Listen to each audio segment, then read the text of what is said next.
दोस्तों, आज मैं आपको बताऊंगा टैली के एक नए मॉड्यूल के बारे में, मल्टी डॉक्यूमेंट मैनेजमेंट मॉड्यूल।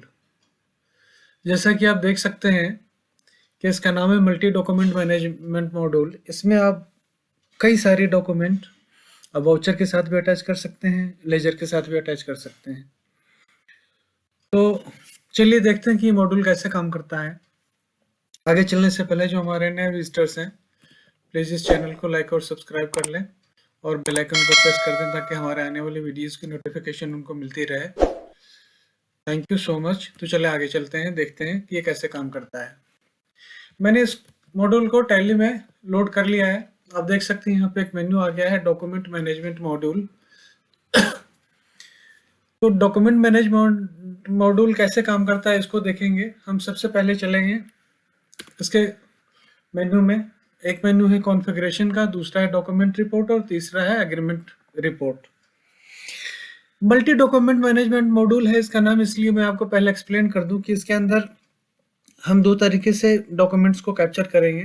पहला डॉक्यूमेंट होगा जो हम कुछ लेजर के साथ अटैच करेंगे, दूसरा होगा जो हर वाउचर के साथ अटैच करेंगे, सपोर्टिंग डॉक्यूमेंट्स। और उस डॉक्यूमेंट्स को हम व्यू भी करेंगे और उसकी रिपोर्ट भी देखेंगे कि हाउ डज इट वर्क्स। तीसरी चीज जो बहुत इंपॉर्टेंट है इसके अंदर, मैंने दो तरीके के डॉक्यूमेंट क्यों बनाए हैं, एग्रीमेंट के लिए और डॉक्यूमेंट के लिए। फॉर एग्जांपल, आप किसी पार्टी के साथ कोई कॉन्ट्रैक्ट करते हैं, कोई एग्रीमेंट होता है आपका, और वो चाहते हैं कि इंफॉर्मेशन आपको वाउचर के साथ, ट्रांजैक्शन के साथ ना हो बल्कि मास्टर के साथ हो, तो आप लेजर में अटैच कर सकते हैं। और अगर कोई ऐसा है जो हर वाउचर से रिलेटेड है, जो वाउचर से, पार्टिकुलर वाउचर से रिलेटेड है, तो आप उसको वाउचर में अटैच कर सकते हैं। चाहे तो दोनों जगह कर सकते हैं, आपकी मर्जी है। ये दोनों ऑप्शन इसमें अवेलेबल है। चलिए मैं आपको दिखाता हूँ कि ये कैसे काम करता है। सबसे पहले हम चलेंगे कॉन्फ़िगरेशन में। कॉन्फ़िगरेशन के अंदर आप देख सकते हैं कि एक सोर्स फोल्डर है और एक डेस्टिनेशन फोल्डर है। सोर्स फोल्डर का मतलब ये होगा कि आपकी जो जिस फाइल को आप अटैच करना चाहते हैं वो उस फोल्डर में डाल दें ताकि आपको वो अटैच करते वक्त इजीली वहां से पिक कर लेगा। और डेस्टिनेशन का मतलब है कि जब वाउचर आप सेव कर लेंगे, लेजर आप सेव कर लेंगे, तो उसके बाद वो वाउचर कहाँ पे स्टोर होना चाहिए, रहना चाहिए, ताकि आप लॉन्ग टर्म के लिए उसको देख सकें। अब देख सकते हैं यहाँ पे लिखा है डी इमेज सोर्स। ये डायरेक्टरी है जहाँ से मैं फाइल उठाऊंगा। और यहाँ है इमेज डेस्टिनेशन न्यू फोल्डर।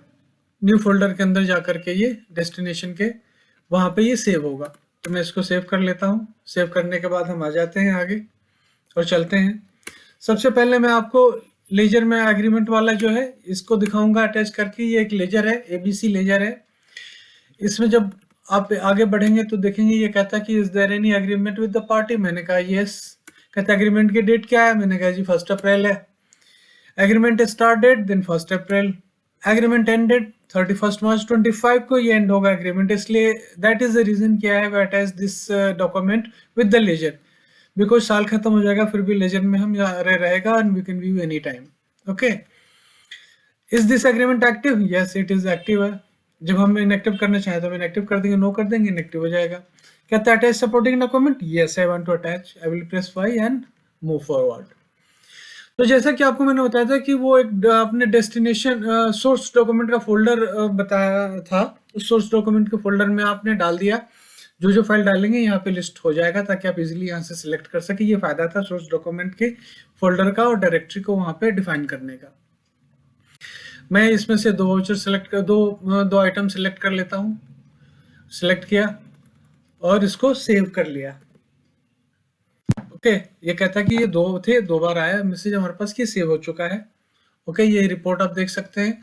यहाँ पे यही वाला वाउचर था, एबीसी लेजर था। इसके अटैच डॉक्यूमेंट फुल पाथ का, ये 2 डॉक्यूमेंट है इसके अंदर। ये पाथ का फाइल का नाम है, फाइल का नाम शो कर रहा है। इसी तरीके से एक और पार्टी में मैंने सेव किया हुआ है, कैरेक्टर 1 में। इसमें भी 2 फाइलें मैंने सेव करी हुई हैं।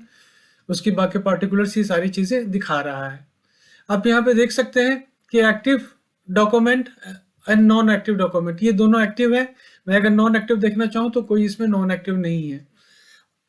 चलिए मैं एक को नॉन एक्टिव कर देता हूँ और ताकि आप देख सकें वेदर दिस एक्टिव। मैंने कहा no this is not active, save कर लिया। यहाँ आ गए और यहाँ पे अब एक ही रह गया एक्टिव के अंदर और एक चला गया नॉन एक्टिव के अंदर। तो इस तरीके से ये काम करता है। चलिए मैं इस नॉन एक्टिव को भी एक्टिव कर देता हूँ ताकि मैं आपको जब रिपोर्टिंग कराऊं, दिखाऊं, तो आपको समझ में आए। ओके, मैंने एक्टिव कर दिया। एक्टिव एग्रीमेंट में चल, दोनों एग्रीमेंट में आ गए, एक्टिव एग्रीमेंट, ये दोनों आ गए एक्टिव के अंदर। इस तरीके से एग्रीमेंट से रिलेटेड जो चीजें होंगी हम इसमें करेंगे। अब चलिए हम देखते हैं डॉक्यूमेंट रिपोर्ट। डॉक्यूमेंट रिपोर्ट में क्या है, हमारी जो भी वाउचर्स होंगे उस वाउचर को हम डालेंगे इसके अंदर, सपोर्टिंग अटैच कर देंगे। जैसे कि ये देखिए, ये एक वाउचर है, कैश का ही वाउचर है, इसमें ये आइटम है। तो जब हम एंट्री करते हुए आएंगे तो यहाँ पे पूछेगा ऐड सपोर्टिंग डॉक्यूमेंट, मैंने कहा यस, मैंने यस किया तो ये एक विंडो खुलेगी, वही डायरेक्टरी है, उसमें जो फाइलें हैं वो शो करेगा। आप उसमें से सिलेक्ट कर सकते हैं। सिलेक्ट करने के बाद एंड ऑफ लिस्ट किया, वाउचर को सेव कर दिया, और सेव करने के बाद ये जो 3 फाइल थे 3 में से जाएगा कि सक्सेसफुली अटैच्ड, आप इसको मूव फॉरवर्ड कर सकते हैं। तो इस तरीके से कोई भी वाउचर हम वाउचर के साथ अटैच करेंगे और उसकी रिपोर्टिंग यहाँ पे आपको शो हो जाएगी। अब हम देखते हैं कि जब हम अटैच कर रहे होते हैं फाइल को, जैसे यहाँ पे हम अटैच कर रहे हैं और हमें नहीं पता कि इस फाइल के अंदर क्या है और हम चाहते हैं कि नहीं देखें कि फाइल में क्या है, तो आप यहीं से शो डॉक्यूमेंट का बटन प्रेस करेंगे और आपको वो फाइल दिखा देगा कि इसके अंदर क्या है। दूसरे पे जाते हैं, शो डॉक्यूमेंट करते हैं, ये आपको शो कर देगा कि क्या है इसके अंदर। इस तरीके से आप यहाँ पे भी देख सकते हैं फाइल को, और फाइल को सेव करने के बाद इस रिपोर्ट से भी देख सकते हैं। यहाँ पे भी एक शो डॉक्यूमेंट का बटन है, इसको क्लिक करेंगे, कहता है नो लाइन सिलेक्टेड, आप सेलेक्ट करें, मैंने लाइन को सिलेक्ट किया और ये शो करेगा। आप देखिए इसके अंदर जो फाइल है वो हमें ये शो कर देगा कि ये फाइल है इसके अंदर। ओके, अब हम चलते हैं यहाँ, ये तो हमने अपनी रिपोर्ट देखी। डे बुक में चलते हैं। डे बुक में भी ये शो करेगा कि अटैच डॉक्यूमेंट का पाथ क्या है। जैसे ये फाइल है, इसका पाथ क्या है, मैंने यहाँ पे इसको अगर हम यहाँ पे है हमारा, यहाँ से अगर हम यहाँ पे भी इस पाथ को डिस्प्ले कर रहा है ये। ओके, अब हम चलते हैं, यही चीज पार्टी के सेल्स रजिस्टर में चलते हैं और देखें सेल रजिस्टर में भी ये शो करेगा। पार्टी के लेजर में चलते हैं। पार्टी के लेजर में भी अगर हमने अटैच कर रखा है तो शो करेगा। जैसे पार्टी के लेजर में गए और यहाँ से हम चाहते हैं कि देखें कि ये डॉक्यूमेंट है, तो हमने पार्टी के लेजर में गए, यहाँ शो डॉक्यूमेंट किया और ये आपको डॉक्यूमेंट यहाँ से शो कर देगा। सिर्फ आपको सिलेक्ट करना है। जो 2 फाइल थी तो ये देखिए 2 फाइलें खुल गई, इसके साथ दोनों को खोल दिया। यहाँ पे एक फाइल है, हम इसको सिलेक्ट करते हैं। सिलेक्ट करने के बाद ये फाइल को ओपन करके हमें शो कर देगा। तो इस तरीके से ये लेजर में भी शो करेगा, सेल्स रजिस्टर में भी शो करेगा, और जहां जहां भी इसकी चीजें आएंगी वो वहां शो करेगा। तो ये हो गया डॉक्यूमेंट मैनेजमेंट मॉड्यूल। अब एक चीज इसके अंदर जो बहुत इंपॉर्टेंट मैंने रखी है वो ये है कि कल हो करके, जैसे आपने देखा कि कस्टमाइज, ये मैंने एक डेस्टिनेशन का फोल्डर बना दिया है, ये न्यू पाथ के फोल्डर में है। ये कल होकर के कभी ऐसी जरूरत आती है, नीड आती है कि मैं इस फोल्डर को चेंज करना चाहूँ कि नहीं, जो मेरी डेस्टिनेशन पाथ है उसको मैं किसी और डायरेक्टरी में लेकर के जाना चाहता हूँ, तो then how it will work. Even then it will work. For example मैं चेंज कर देता हूँ, अभी न्यू फोल्डर में है, अभी मैं इस न्यू फोल्डर से बाहर डाल देता हूँ इस फाइल को, और आप देखेंगे कि ये जब मैं बाहर डालूंगा तो भी काम करेगा ये। अब चलिए मैं दिखाता हूँ आपको कि जब बाहर डालेंगे तो कैसे काम करेगा। पहले मैं आपको ले आऊँ कि ये बाहर कैसे काम करेगा, मैं आपको शो कर देता हूँ how it will work. Just a moment. ये देखिए मैं क्या करता हूं, मैं डी में गया, मैं इसके डी ड्राइव में गया और यहाँ आपने देखा कि जैसे इमेज डेस्टिनेशन है, उसके बाद न्यू फोल्डर है, न्यू फोल्डर के अंदर ये सारी फाइलें हैं। मैं इन सबको कट कर लिया। कट करने के बाद सीधा डेस्टिनेशन में आ गया, न्यू फोल्डर से बाहर निकाल दिया मैंने। अब मेरी जो फाइलें हैं देखिए वो अपनी डेस्टिनेशन से हट चुकी हैं। अब देखिए कि हाउ इट विल वर्क, ये देखने वाली बात है। अब मैं आपको दिखाता हूं कि ये कैसे काम करेगा।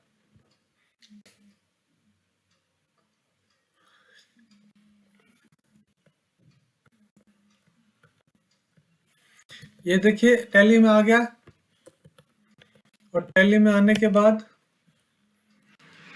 मैं जाता हूं, ये देखिए रेड हो गया, यानी इसका मतलब है कि फाइल अपनी पाथ से डेस्टिनेशन से हट चुकी है जहां पे ये थी। अब हमारे लिए बहुत मुश्किल हो गया कि अब हम क्या करें।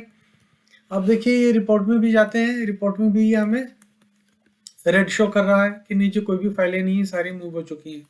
ओके, तो अब हम क्या करेंगे, हमारा जो कॉन्फ़िगरेशन का मेन्यू, कॉन्फ़िगरेशन के मेन्यू में जो डेस्टिनेशन हमने डाल रखी है, जो इस फाइल को हम जहाँ मूव करके ले गए हैं उसका पाथ हम डाल देंगे, हमारी डेस्टिनेशन में है। अब ये अपने आप ही उसको सारी फाइल को वहाँ से लिंक कर लेगा। ये देखिए, अब हम चलते हैं डॉक्यूमेंट में, सारे ब्लू कलर के हो गए, यानी पाथ इनको मिल गया। हम चाहें तो देख सकते हैं इनको, और चाहें तो जो मर्जी कर सकते हैं। देखिए शो करेंगे, ये खुलेगा। ओके, तो ये मल्टी डॉक्यूमेंट है, मल्टी डायमेंशनल है, इसको जिस तरीके से हम चाहें यूज करना उस तरीके से हम कर सकते हैं। उम्मीद करता हूँ आपको ये डॉक्यूमेंट मॉड्यूल अच्छा लगा होगा, मल्टी डॉक्यूमेंट मैनेजमेंट मॉड्यूल। अगर अच्छा लगा तो इसको शेयर करें, और अगर आपको ये मॉड्यूल परचेज करना है, आप यूज करना चाहते हैं, तो आप हमें इस नंबर पे कॉल कर सकते हैं। ये मेरा फ़ोन नंबर है, ये हमारी ईमेल आईडी है, ये हमारी वेबसाइट है। बहुत सारी हमारी मॉड्यूल्स हैं, सबके बारे में डिटेल डिस्क्रिप्शन हमने लिखा हुआ वेबसाइट पे, वीडियोस भी हैं, सारी चीज़ें पर्टिकुलर से वहाँ पे इजी टू सर्च है। आप वहाँ जाएं, सर्च करें अपने मतलब की चीज़ें, और वहाँ पे आपको मिलेगी। गेट पास है, ऑर्डर मैनेजमेंट है, इंक्वायरी मैनेजमेंट है, डिपार्टमेंट वाइज कॉस्टिंग करना चाहते हैं आप, प्रोजेक्ट मैनेजमेंट है, आपको कोई कॉन्ट्रैक्ट मिलता है, तो there are so many things. और अगर वहाँ पे जो कुछ नहीं है, अगर आप चाहते हैं कुछ और नया बनवाना, तो आप you can contact me, I will make it for you, customise कर देंगे हम। So that is not an issue. Okay, thank you so much for watching this video. I again request to the new subscriber, if you have not subscribed this, please subscribe it and press the bell icon so that all my videos will reach you on time. Thank you very much.